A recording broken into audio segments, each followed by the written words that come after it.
السلام علیکم. آیا متحده عرب اماراتو ته د سفر لپاره تیاری لرئ او غواړئ چې دوبۍ یا نورو اماراتو ته راشئ؟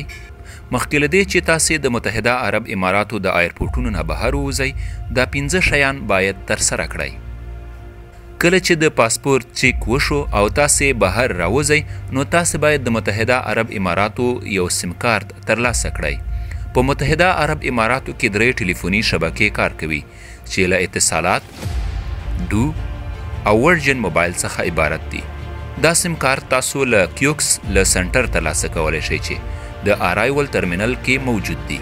که تاسو دا ونه شول کولی، نو بهر یې له هر مال یا سیم کارت رسمي پلورنځي څخه ترلاسه کولی شئ. تاسو الحسن اپلیکیشن ډاونلوډ کړئ، کوم چې ستاسو د واکسین او صحت معلوماتو لپاره کارول کیږي. کله مو چې دا اپلیکیشن ډاونلوډ کړ، نو څو آپشنې لري چې هغه باید ترلاسه کړئ. کله مو چې دا اپلیکیشن ډاونلوډ کړ، نو څو آپشنې لري چې هغه باید ترسره کړئ. که تاسې په سیاحت یاست، د سیاحتي آپشن یا د ویزیټور آپشن خوښ کړئ.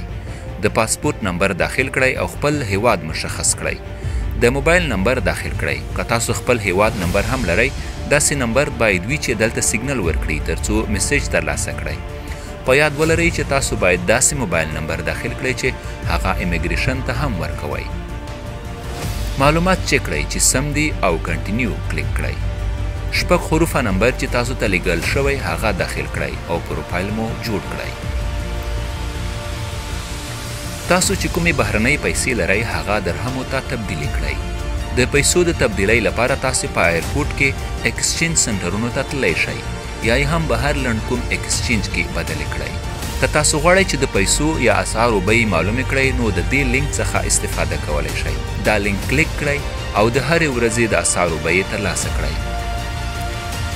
4 نول کارت ترلاسه کړئ. دا کارت تاسو سره مرسته کوي چې د بس، میټرو، ټرام او ابرا یعنې د اوبو کښتیو کې سفر وکړئ او ځینو پارکونو ته هم پرې داخل شئ. دا کارت نه یوازې د یادو شوي خدماتونو لپاره کارول کیږي، بلکې دا کارت په ټکسیو او ځینو مغازو کې هم د استفادې وړ دی. په ابوظبي کې تاسو حافلات کارت باید ترلاسه کړئ. په شارجه کې سایر کارت ترلاسه کړئ او په عجمان کې مسار کارت ترلاسه کړئ. 5 تاسو د ټکسي اپلیکیشن ډاونلوډ کړئ چې تاسو کولی شئ 24 ساعته ټکسي ته لاسرسی ولرئ او د دې اپلیکیشنو له لارې یې بوکینګ یا درته راوغواړئ. په دوبۍ کې د عامه ترانسپورټ لپاره ساحل اپلیکیشن ډاونلوډ کړئ یا هم د RTA اپلیکیشن ډاونلوډ کړئ. دلته اوبر او کریم هم د استفادې وړ دي. تاسو کولی شئ د اوبر او یا هم د کریم اپلیکیشن ډاونلوډ کړئ او ټکسي درته راوغواړئ.